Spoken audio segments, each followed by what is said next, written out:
Today, we are diving into the book Change by Watzlawick, Weakland, and Fisch. And it's all built around one single, deeply counterintuitive idea that honestly could change everything for you.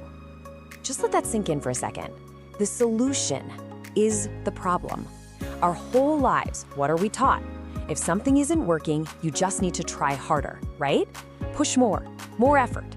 But what if all that effort, all that trying harder, is the very thing keeping you stuck? Let me tell you a story that makes this so real. There's this old soldier, a steel-willed veteran who believed any enemy, anything, could be defeated with enough force. But late in his life, he finally met an enemy he couldn't beat, his own sleeplessness. Every single night became a battle, and the more he tried to force himself to sleep, the more his mind would race and the wider awake he became. His solution, more willpower, was literally making the problem worse. So he finally goes to a doctor, probably expecting some kind of pill, but instead the doctor gives him this really strange new mission. He says, you know what? I don't believe you can actually stay awake all night. Go home and prove me wrong. All of a sudden, the veteran's goal wasn't to fight his insomnia anymore. It was to win an argument with his doctor. So he goes home, he lies in bed, and he focuses all that incredible willpower on not sleeping. He is determined to show this doctor he can do it. And what do you think happens? By trying to stay awake, he accidentally gives his body permission to relax. The fight is over, and he falls sound asleep. The problem, his insomnia, became the solution to itself, just by changing the game. Now, this isn't just some clever little trick. It actually reveals a fundamental pattern in how you and I get stuck. We all fall into these traps where our best efforts to solve a problem just end up fueling it. The book lays out 3 common ways our solutions become the problem. Let's walk through them, and I guarantee you're going to recognize yourself in at least one of these. First up is what they call terrible simplification. This is when we try to solve a big, complex problem with a tiny, superficial fix. Imagine a manager who's just so tired of hearing complaints, so they make a new rule. No more complaining. Problem solved, right? Of course not. The complaints just go underground, the resentment builds, and the real issues fester. It's like silencing a fire alarm while the building is still burning. The second trap is kind of the flip side, the utopian syndrome. This is where we make a small problem enormous by chasing some impossible ideal. You know the type. The perfectionist who makes a tiny 2-minute mistake, but then spends the next half hour beating themselves up about it. Their pursuit of a flawless record turns a minor hiccup into a major disaster. And then there's the third one, the paradox. This is the one that got our veteran. It's when you try to force something that can only happen spontaneously.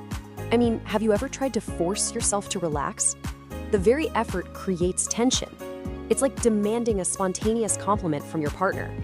The second you ask for it, it's not spontaneous anymore, is it? Your solution literally destroys the very thing you want. Okay, so if our most logical solutions are often the problem, what on earth are we supposed to do? Well, the book offers this really powerful metaphor to explain the shift we need to make. Turns out there are 2 types of change. First order change is like running faster from the monster in your nightmare.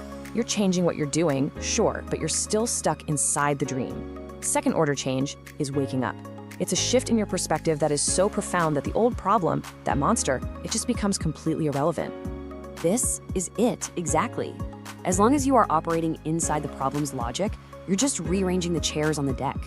Real change, deep change, requires a leap out of that logic entirely. So how do we make that leap? How do you actually wake up from the dream? The most powerful tool we have is something called a reframe. And it's all about changing the meaning of a situation without changing a single one of the facts. You remember Tom Sawyer, right? He's stuck with this horrible chore of whitewashing a giant fence. That's the frame, this is work. But he completely reframes it. He starts acting like it's this rare artistic privilege, and suddenly all his friends are literally begging him, even paying him for a chance to do the work. Same fence, same paint, totally different reality. That's a reframe. Or get this one. There's an employee who is completely paralyzed by a fear of making mistakes.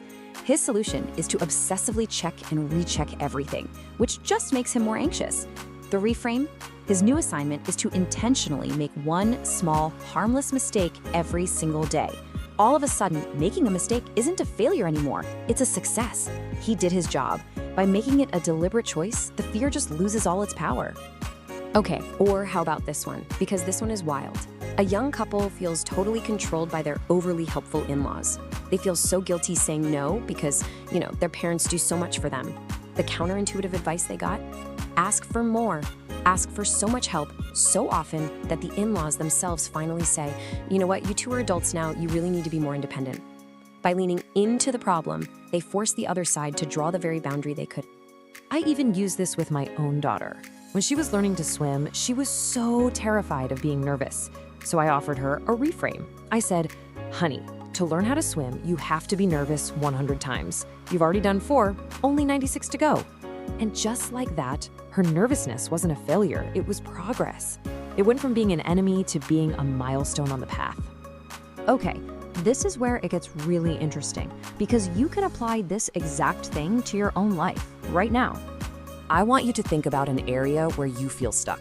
A habit you can't seem to break, a dynamic at work that drives you crazy, a goal you just can't reach. What's your go-to solution?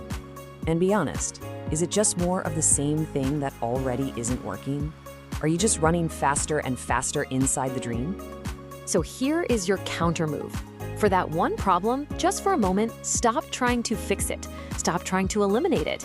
Instead, I want you to ask a totally new question. Ask, how could I reframe this? Or even, what would happen if I tried to make this problem worse on purpose? This isn't about giving up. It's about shifting from brute force to a smarter game. It's about learning the art of waking up,